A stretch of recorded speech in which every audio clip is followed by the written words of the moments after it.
In kindergarten, we begin working on story problems with the students.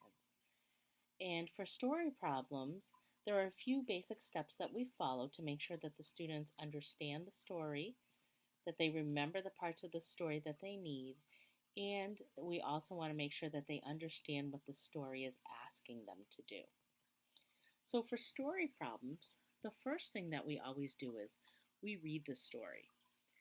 We read the story to the students. Sometimes we read it more than once to make sure that they've heard all the parts of the story.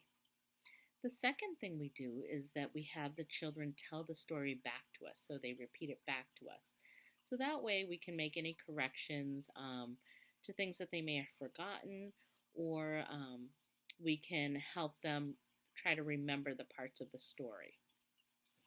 The third thing we have the children do is we have them close their eyes, and sometimes we'll read the story to them again, and they visualize it or make a picture in their head to help them understand the story.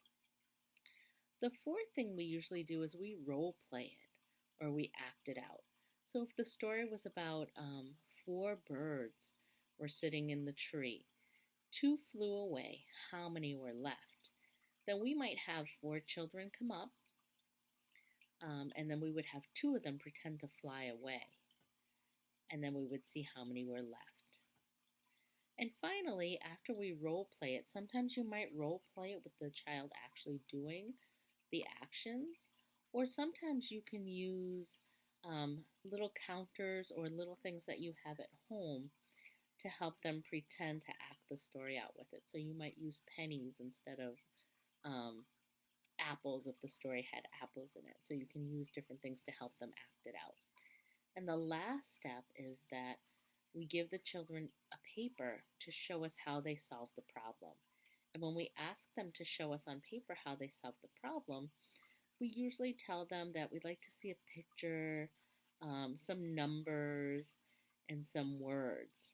And as they get more familiar with solving story problems, you might even show them how to record an equation, or we call it a number sentence sometimes. Like for that story about the bird, we might show them how to write 4 minus 2 equals 2. But that will come a little bit later. All right, I'm going to go through the process with my daughter to show you how you might do this at home. So Haley, we're going to work on a story problem today, okay? So I'll tell you the story problem first, and I want you to listen. And then after that, we're going to see if you can tell me the story back, okay? So there were 5 birds in a tree. 3 more birds flew in to join them. How many birds are in the tree?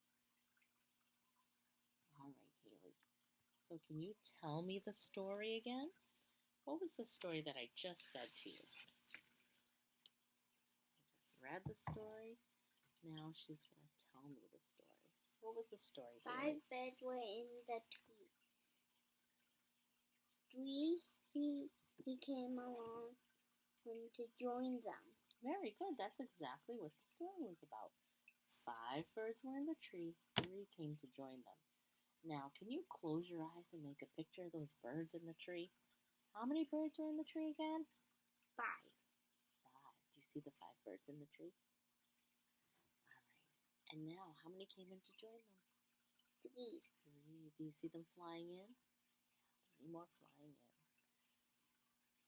Very good. So 5 birds were there, 3 flew in. Now, since we don't have 5 friends to help us act out the story, we thought we could use something we had at home, and we had some crayons at home. So she's going to help us act out the story on the table with the crayons. All right, Haley. How many birds were in the tree? 5. All right. So, and tell us what you're doing next. 3 birds flew in. Tweet, tweet, tweet, tweet, tweet. And how many do we have now? 8. How did you find that out? I started with this 5 and then added 3 more one by one. Okay. And are you sure it's 8? Mm-hmm. How Can you check? 1, 2, 3, 4, 5, 6, 7, 8.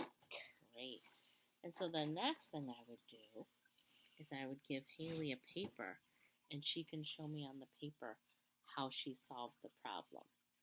And when she's solving it on the paper, we want to see her draw the picture of how she solved it. So what would you draw, Haley, on your page?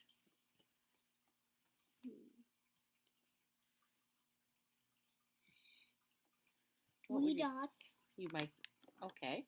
So those 3 dots were what? The bed. The birds. And what else would you draw? 5 more dots. Okay. And what were the 5 dots for? Bed. Birds that were where? In the tree. In the tree. And what words could you write on your paper? Mm. You're not sure? Yeah. Okay, so you would think about that, right? And what Mhm. numbers might you write on your paper? I would write 1 through 8. So 3. So 1, 2, 3 for these 3, and 5 more for these 5. Okay, so you would make the number 3 and the number 5 because those were important to solving your problem. And then you said you would make numbers 1 to 8. Okay.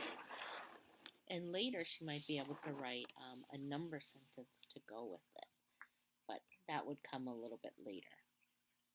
All right. Thanks, Haley. Bye. Bye. So I've shown you the steps that we go through when we're working on story problems with the students. So we always like to ask questions like, are you going to have more at the end or less at the end? Sometimes we also ask them questions like, how did you figure that out? It helps them to figure out how to explain their thinking and explain how they got to their answer.